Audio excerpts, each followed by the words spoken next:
clicked on the cloud. And I guess, Bernard, you'll have to handle the welcomes in Zoom until we get ready to go. I'm sharing my little watch party. I see you going live. I just saw it. Oops. I guess if I'm on live, I should start a watch party for myself being on live. Huh? We live. I was right there thinking, maybe I should start a watch party too. No. You good, you good. Top of the day to everybody. Please be sure if you're watching a replay, if you're watching live, go ahead and grab a pen and pad, get in a quiet area, because we're here to talk about some things that you may enjoy. And definitely during the lunchtime money talks, but wealth whispers. Let's get ready to get started in just a second.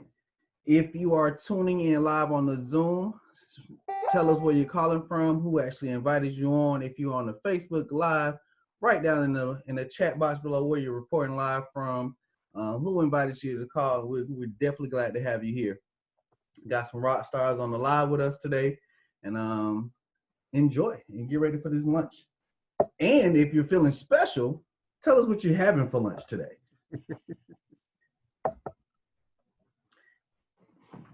And if you're feeling better than amazing, tell us how much you spent on that and show us your receipt. Because that has a lot to do with financial freedom, how you track your expenses and stuff like that during lunch. So give us just a few more minutes. We'll get started. I'm glad to have all of you all here.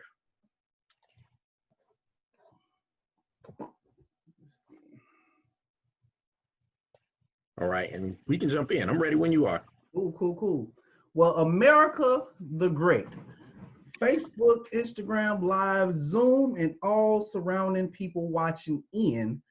I have the pleasure of bringing up a gentleman I have a lot of respect for. Being able to watch this guy train, not only train, but assist his family grow and do so many different things. He's positioned to make a lot of money with this information that he's here to share. He knows 100% of it. A guy who loves to have fun. One of my mentors, you see my guns ain't as big as his, but I'm gonna get there soon, one of these days, but no other than Richard Harden. Mr. Harden, can you hear me? I can hear you loud and clear. Okay, bless. The line's yours, brother. Excellent. Well, I really appreciate you, Fabian and Shantae, for helping me with hosting and facilitating today's call. We're going to have an outstanding conversation here during our money lunch, and I'll go back and forth between modes. Hey, Coco, welcome. As we get going, here's something I want you to do first. Make sure to grab a pen and take some notes. Grab a pen, take some notes, because we're going to talk about some things in light of today's economy, the effect of all the things that are going on around us, and hopefully provide that education to put us in place to get a different result. Because the reality, we're all facing the same economic reality, no matter where we are in the world. And I'm going to share my screen. Bernard, when this comes through, let me know that it shares okay on your end. Locked and loaded. We in here. All right. Good. So as we go through, there's no one that I have to ask if this is what you're hearing about in the news. People are talking about the pandemic, talking about the market, the economic crisis. The reality is that even in the pandemic, it's a small amount of people that will have a physical infection from the disease. And it does what it does. But everyone is being impacted financially, psychologically, and mentally. And one of the things I want to urge everybody to do, everybody that's listening, is to take time during this pandemic to mind your own economic health. Everybody type in there, economic health in the chat, if you understand what I'm talking about. Is knowing that there are some things that there's nothing you can do anything about. Mm-hmm. But when it comes to the overall economy, there's some things there's nothing you can do about. But when it comes to your economy, you're in absolute control if you have education and are in position to make the right decisions. Does that make sense so far? So that'll be our topic for lunch today, is just minding your own economic health. And I was reminded in a presentation I did with my partner, Yaz Anderson, for New Hope Church yesterday evening. She was going through retirement statistics. And she showed this graphic. And Bernard, you got to look at these numbers, because how old are you this year? 32. 32 years old. So they say that according to the U.S. Census Bureau, and Bankrate that of 100 people surveyed, starting work at age 25, by the age of 65, 1% will be wealthy, 4% will have adequate resources stowed away to retire, 3% will still be working, 63% will be dependent on friends, family, and the federal government, and 29% will be dead. Now, what does that stat say to you? I mean, here's what jumps out. Here's the actual stat that jumps out to me. 63 plus 29 is 92.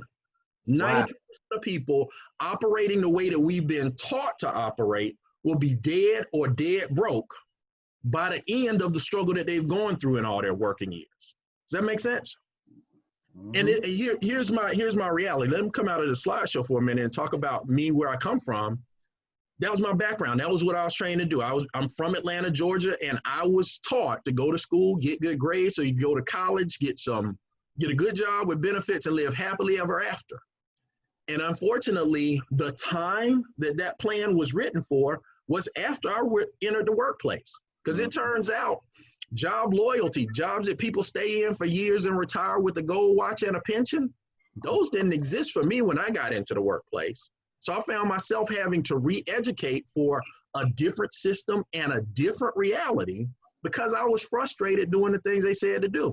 Because I don't know if any of you felt this, but what I felt was, I always needed to make more money, but the harder I worked. So when I graduated from Duke in '94, got into the world of technology, quickly grew my income, I just found myself frustrated where my income was at one point, this was only 3 years ago. So 3 years ago, I had one of those inflections, inflection when you just look back inside yourself.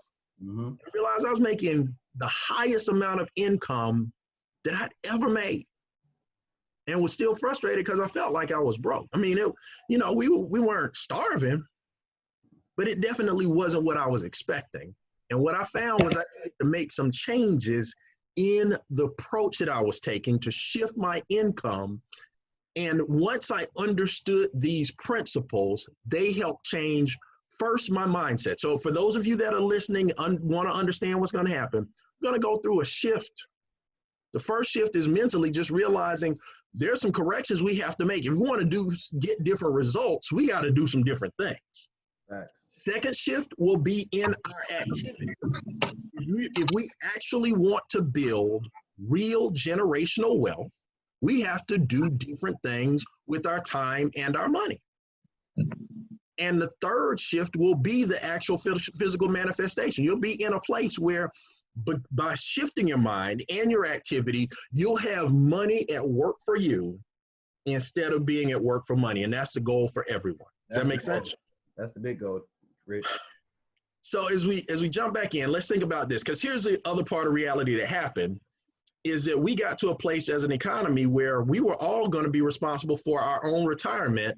But at the same time, how can you save enough to retire if you're barely making enough to get through right now? And here's the challenges. So if you understand the enemy, and that's what they teach, if you understand the enemy and you understand yourself, you need not fear defeat in any battle. That's Lao Tzu from The Art of War. First enemy is inflation. We call it the silent killer. And I don't know, Bernard, Fabian, if you think about the way inflation is starting to reflect in our economy now, you'll notice that at one point, gas prices were down to the floor, but as soon as demand started to increase, gas started getting right back to where it was. And watch, just based on our timing, the more people move, the higher the price is going to go, because the cost of things is governed by big business, not us, right? Supply and demand, and they charge as much as we can pay. Right. So that's the first challenge that we have at any time, but it's increased right now, but its companion is taxes. Now, we call taxes, classically, we call it the chainsaw massacre.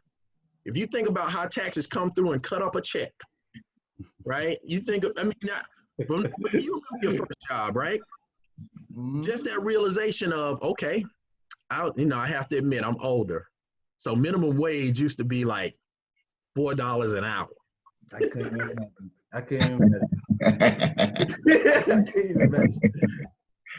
But they're going to take the little $4 times 40 hours and then take out a whole 160. It's like, what happened? But that's the reality for everyone. From then on, I understood the difference between gross and net. And most people's net income makes them feel gross about how much is taken from taxes. It's true.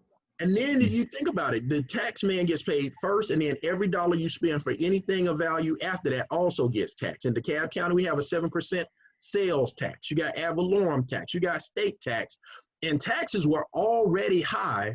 But then, Fabian, the government had the nerve to turn around and push $2.1 trillion into the economy as stimulus funds. I know, right? Now, question, where does the government get their money from? From us, the taxpayers. They get it from taxes. So if taxes were high, just think in this recovery, expect that they're going to be higher. And for most people, the shortfall that comes because they don't have enough money from paying taxes, they fall deeper and deeper in debt. We call it the curse, but in real life, if you think about the level of debt spend, how many people, I think they just reported the jobless rates are now at 13.3%. And knowing that the average American doesn't have $500 in savings, most people are starting to put their lifestyle on credit cards.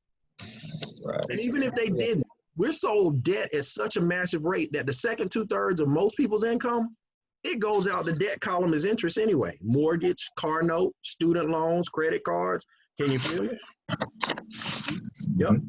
And then the next thing is just big business. It's just retail culture. We live in a capitalist society, and there is nothing wrong with living in a capitalist society. It's just most of us weren't trained to be capitalists. We are capitalized on. So that every way there is to extract the last dollar that we have, that's what happened to the money. So once I understood, and that's important, it's coming to that point of understanding. Does everybody understand now that if you find yourself check to check, it's not necessarily your fault? There's Right. some things that you just might not have known, but now that you know better, now that you know what the challenges are, we got to put ourselves in a place to do different things. So check that in the chat. If you want a different result, you got to do a different thing. So we work with a strategy. It's called income shifting. Income shifting. And to simplify it, it's a set of 3 solutions, but the definition is shifting your money back to its original source. And that's you. Everybody type in the chat, it's my money. My money. It's my money. I want it back, my money. And there's 3 components to the income shifting strategy: increasing your cash flow, building a business income, and creating an investment income.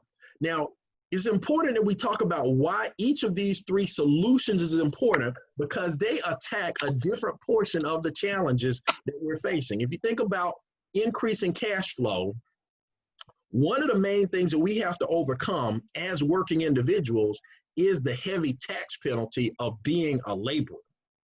Like your work, the money that you make at work gets taxed higher than anything else in America. Right? Yep. I mean, and think about it, 28 to 33% off the top without even asking you for it. They just take it. And if they So disrespectful. if they take too much, you have to fill out a long document and explain it to get your money back. Right. Right? But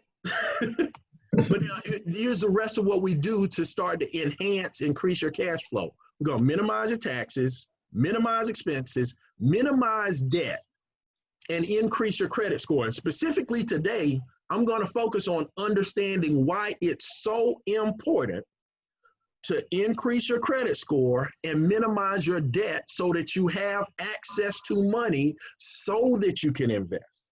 Am I making sense? Right. Yep. Like a breakdown. Component, I urge everybody, if you're dependent on it, there's nothing wrong with having a job. Let me say that up front. There is nothing wrong with having a job. I have been employed consistently for a number of years, and there's something good to be said for getting paid well for what you do. Right. But if your only source of income is a job, in this economy, you're putting yourself and your family at risk. Multiple streams of income is the new base platform. So building a business income, and here's what I want you to look for as characteristics in a business. Number 1 is just understanding there's an automatic tax advantage of being a business owner, 18 to 25%. But now, what's the economic reality of everybody right now in the world of social distancing? Where's everyone? At home. At home. Everybody's at home. So if you have a home-based business, Fabian, that puts you in a position where now you can be tax efficient while at the same time being compliant to the rules of social distancing. Because Right. because think about what kind of things can you write off as a business owner at home? You rob your cell phone. Cell phone. What else? You rob your mortgage. Internet, Internet. Yep. cell phone bill. Yep. I mean, if you think about the things these guys are sharing, these are bills that we were going to pay anyway. It's just that a part of the shift, if you shift from being an employee only to a business owner, now you get to shift part of your lifestyle to make yourself tax efficient. Right. Does that make sense? Mhm. And then and then the other characteristic you got to think of, because we're at home, the way that most people are curing social distancing is with social media. Technology is how we're staying connected with other people. If people are going to be there anyway, doesn't it make sense to make money on Facebook? A whole lot of sense. Exactly. We all here. We scrolling through the timeline anyway. Might as well be making money doing it.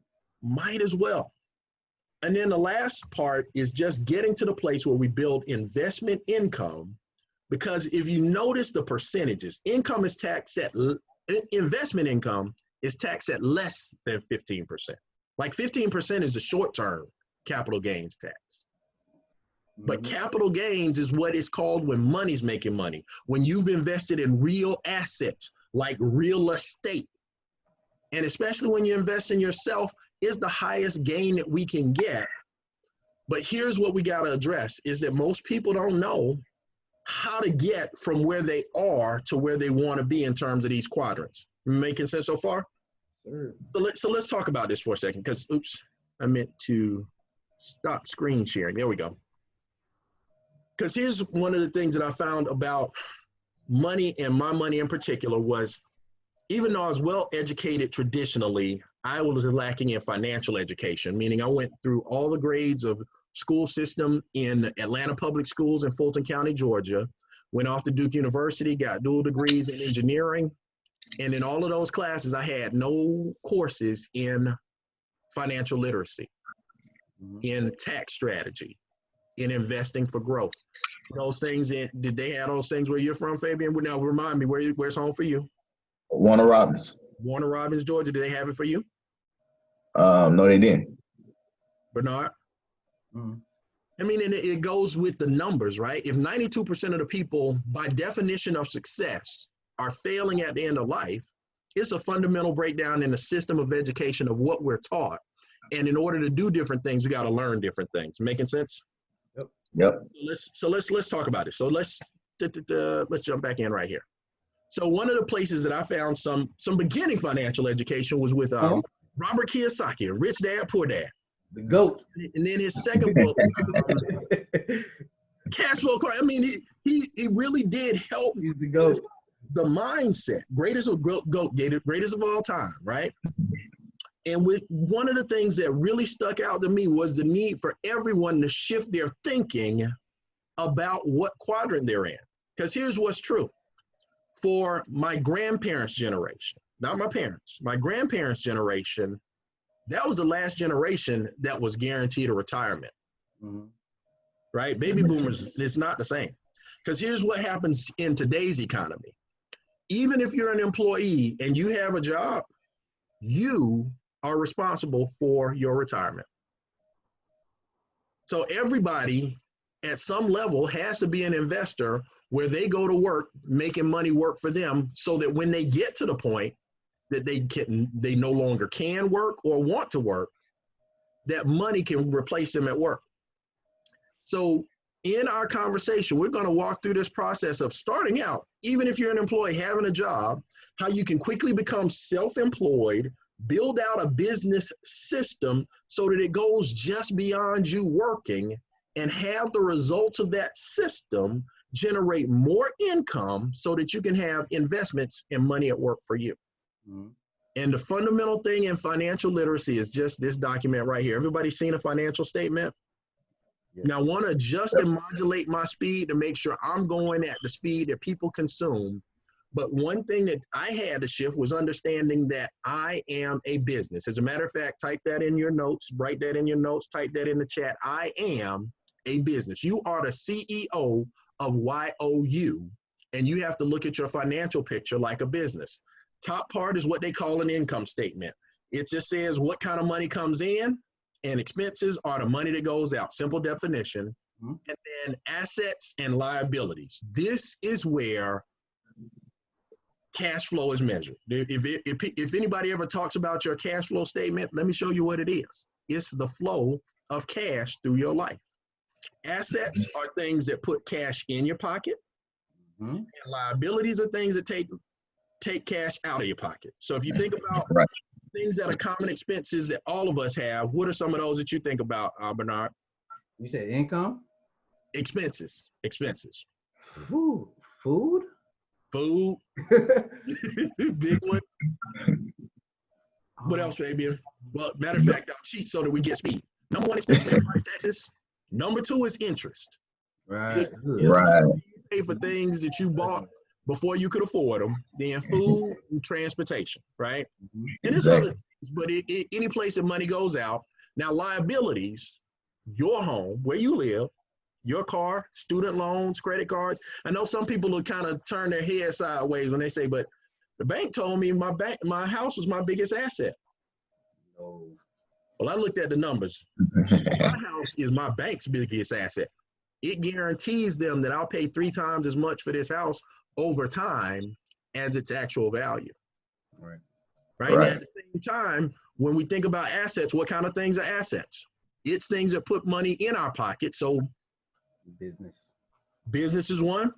Definitely. Right. Business, mutual funds, real estate. There are things that can put money into our pockets. We just have to make sure that we spend more of our time building assets or investing in assets and as little time as we can possibly spend slave to liabilities or debts.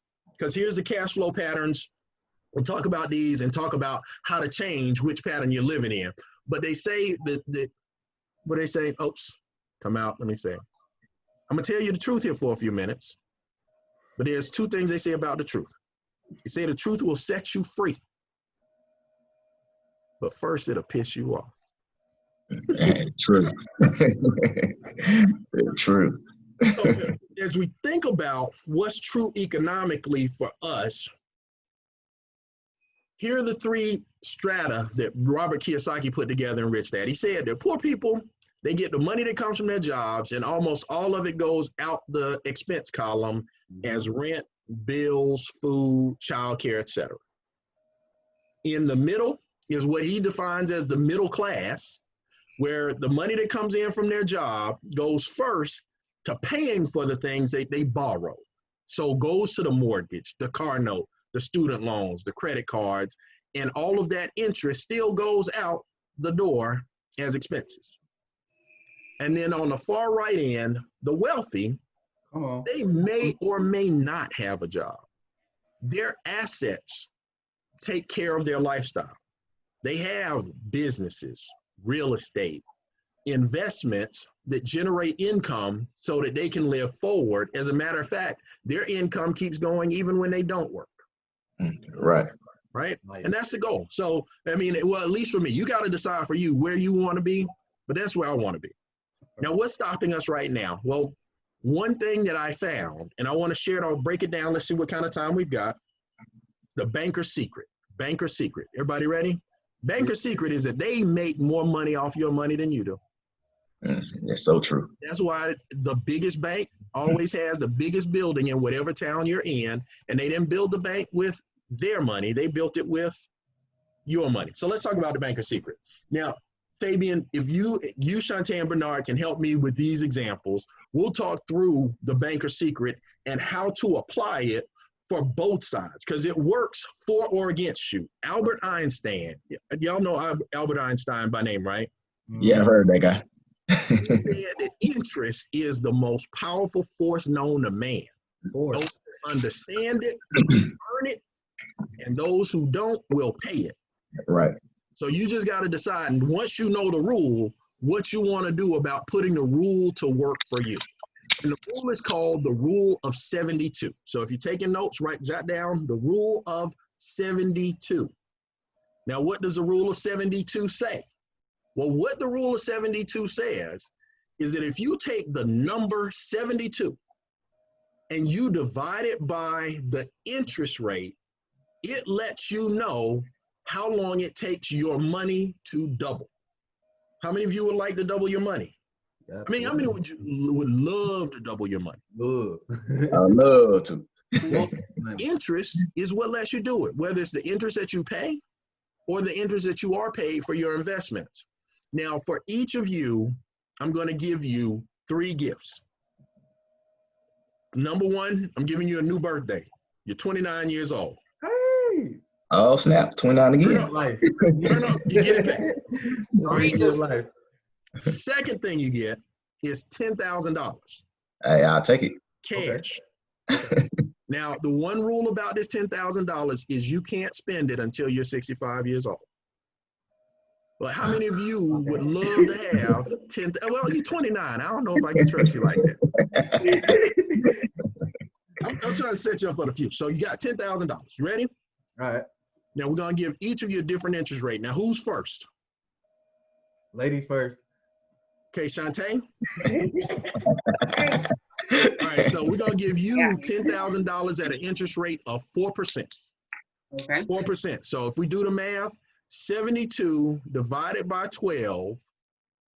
Well, I cheated. I know ahead of time. It's 18 years. Mhm. So at 4%, your money doubles every 18 years. Now, let's put this in perspective. Does anybody on the line have a savings account? Hey, yes, I do. Do you know the rate of your interest rate on your savings account? Hey, man, it's not good. I was surprised to see that I was earning less than 1%. Must say it's Right. low. It's not Real even low. It's stupid. I mean, that's not, it's literally saving. It's only a step above putting it under the mattress. So 4% is way beyond what any of the banks that you see driving down the street would give. So $10,000 at age 29, Shantae, that doubles by the time you turn 47. So at 47, you would have 20,000. $20,000, and then that doubles again. At 65, you'd have 40,000. $40,000. You started with 10. At age 65, you got $40,000. Congratulations. Well, all right. You done came up, Tay. Hell Good, yeah. good job. Good job. And here's the exciting thing. There are a lot of ways that we can find 4%. It's just not at the bank. We need better advice, better experts to help us get that kind of return on our money, right? That's Right. good. That's really conservative. 4% is conservative. So we get a more aggressive rate at 6%. Now, I guess just working from top to bottom on the screen, Bernard, that's you. Now, 72 divided by 6 is? Calculator. It's 12. I'm going to tell your third grade teacher. I was already looking at other stuff. Yeah. 12 years. Years. So now you got the same amount of money to start, doubling. Now, you look at the difference in those interest rates. That's only 2% difference, right? Right. Right. But watch what happens, because interest doesn't work the way that we think it does in our brains, right? Because if you had 29, at 29, you had 10,000. 12 years later, at 41, you have 20 bands. 20,000. Then at 53, 40. and then at 65, 80,000. $80,000. Now look at two things now. It's only a 2% difference in those interest rates, but that's double the money, yes? Right. Now the other question you got to ask yourself in either one of those cases, is it enough? Could you live the rest of your life from 65 on $80,000? So even then, you still need a higher rate of return. Right. But let's take one more example. Fabian, 12% interest rate. Now that Okay. doubles how often? Big Hey, man. I 6 years. Yep, 72 divided by 12 is 6. So that doubles every 6 years. So at 29, you start off with $10,000. Right. At 35, you got I got 20. And then at 41, I got 40. at 47, Got 80. So at 53, 160. 160,000. You got to say that loud. That's 59. Ooh, That's 320,000. And then ooh. finally topping off at age 65. Boy, I got 640,000. Whoa. $640,000. Interest. Same starting point, same amount of time, but the return, the interest rate is what the secret is. Because here's the reality for most people. Most people aren't getting 4% or 6% or 12% returns on investment. Right. But how many of you know someone that's paying a bank 12% or more for some money they borrow? Boy, that's crazy. I mean, think about what a normal credit card rate is, even if you got good credit. But here's the banker secret. The banks are getting paid 12% or more, 30% in cases, right? Mm-hmm. So this this right here, leaving your money in the bank is a $600 decision, because this is what they do. They take the $10,000 that we invest at 29, and what we call on the South Side is they go flip it in the street. Look. Mm. They flip it. They flip it several times to where they earned $600,000, paid us $40,000, or actually $30,000 of the interest that they earned, and they kept the $600,000. Right. Right? By loaning the bank 10 times the money, they earn $600,000 more just with the rule. So what do we have to do? See, now that we know the banker secret, it's got to be our goal to become the bank. Exactly. Right? Now that we know, knowing is the first part. And the people that say that knowing is power only have it half right. What's the real truth? Knowledge is good, but applying it is great. Applied knowledge is power. Mm-hmm. And one of the things that we've established in our partnership with Making Wealth Real Financial is experts to help us execute on the knowledge that we acquire. So in the case of the banker secret and the rule of 72, that affects us in two specific ways. Number one, it affects us in terms of our debt, correct? Mm-hmm. Correct. The higher your interest rate is on anything you owe, the longer you'll spend in debt and the more money your creditor will make. Right.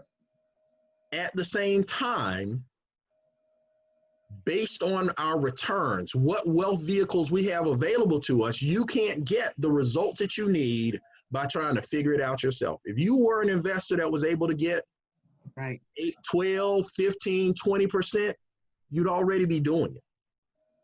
Yep. We partner with experts that give us access to vehicles that allow us to to flip our money that way. And it's a systematic approach. We won't have time to go into each element of our Financial Edge program, but make sure to get back to the person that invited you today. Because between Money Max, which helps people maximize the money they bring home and minimize what they pay in taxes, Credit Max, which helps people increase their credit scores, which makes their bills go down, Equity Max, which speeds up the process. They say that debt is a prison that's best left as soon as possible. And Wealth Max, we're in a position to increase what we earn. And I just want to get some testimony. Let me collect some things from you guys, because I know this testimony from Rhonda Robinson talked about her work with the Money Max experts to get her instant pay raise, meaning it's the same job that she has. But Fabian, I think your story is even better. Would you mind sharing with everyone what happened for you with Money Max? Sure, I'd be happy to. But once I spoke with the experts, I was able to bring in $800 a month back into my household. And so once $800 a month. So you gave yourself a raise. It was Correct. your money. You shifted it back to the house. Correct. No extra hours. No extra hours. No additional risk or management activities. Nope. Just spoke to the experts. And they helped you get the raise. That's awesome. Yep. And that's Awesome. $9,600 a month. I mean, a year coming back.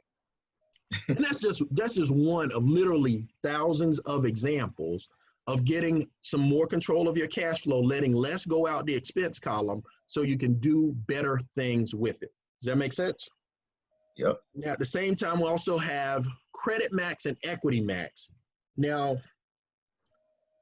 these work hand in hand, meaning your credit score dictates how much you pay for money. Yes? Yep. The higher your credit score is, the lower the interest rates are. Right. But also your credit impacts your insurance costs. Homeowners insurance, auto insurance are both driven heavily by your Credit score. credit score. Now, in my case, you know, working with the experts, and I had good credit. I had what you call, I'm a good person credit, but, you know, sometimes I had some money shortfalls. So I was in, you know, in the high 600s, but over the course of the first 60 days working with Credit Max, I was able to increase my credit score from a, you know, high 600s to 813. All right, 850 is perfect, and we're working towards that. And then the last thing I'll touch on today is we talked about needing to earn higher returns. And one of the concepts that I'm so excited about through our Wealth Max program is what we call a private reserve account. It's a way that we can take advantage of the eighth wonder of the world, which is compound interest. And it works in this way. You still have money linked to the market so that you get the returns. When the stock market is growing, your money is too. But there's no loss. Number one rule of wealth accumulation, especially as you get beyond the age of 45, is don't lose money. Give the money, right? So no losses, but then you get to borrow your money from yourself like the bank so that it's still growing interest, even if you're in the process of paying it back. Very different than if you've ever had to take a loan from a 401k. And that's called arbitrage. It's a fancy term for meaning you get to earn like it's still there while you're putting it back. And then you're able to make tax-free withdrawals. It's awesome. I don't have time to explain all of the nuances of it. And then the last part is land banking, just being able to diversify and buy land in the path of growth, to be a real estate investor without having to flip houses or deal with tenants, toilets, and 10 p.m. phone calls. Tenants Right. and toilets. On Christmas, that's right. And then the most important part is the best thing about what we do is you're not in this alone. In addition to the experts that help you through the process of managing your cash flow, for people that are interested in generating a significant extra income from home, we have a full training and support system to help generate anywhere from a couple of $100 to a couple of $1,000 extra per day. I won't go into compensation today. I'll just say it's available to you as an option if you choose to. And that's probably the place where I'll stop with the PowerPoint and just leave the decision to you. Because here's the reality. Every time I talk about what we do, there's three categories of people listening to the information. Category number 3 says, you know, thanks, but no thanks. This was informational, educational. I'm glad I got the information, but my financial situation is flawless. If it is, you know, I just want to thank you for your time and want to ask that you share the information with someone that you know that could use some additional income, but beyond that, the help of experts to change the cash flow in their lives. Category number 2 says, it's interesting, I like it, I have some questions. Here's what I want you to do. If you have questions, I want you to own them. The worst question you can have is the one that you don't ask from a qualified expert. All right. Meaning, you'll have sat on a webinar with people that are actually living through what we're talking about and go ask someone that wasn't here if what we said is possible. Well, my mentor told me, he said, at some point, if wealth is your goal, you got to stop taking your financial advice from broke people. Yep. You got a question, make sure to inbox the person that connected you to the information today. We'll put together a comprehensive overview so that you get the more details about what we talked about today and position yourself to either improve your finances through the Financial Edge membership or augment your income by building a new business. You decide. And then the number 1 person says, not only do I like what you said? I think that if I put it to work in my life, it could change things for me. I'm in. I want to make changes for me and my community. And respectfully, if that's you, make sure, inbox a person, say that's me, and respectfully, you like what you see, we like what we see in you. We're not going to just make some money together. We're going to make history Come on, history. as we teach people We're gonna make history. out of this pandemic better than they went in. But that's it. That's my Financial Fitness Friday money lunch. Hey, baby, we can all sit at the table. Let's eat. Yeah, let's do it. Great job, y'all. Have a good day. Thanks again, gentlemen.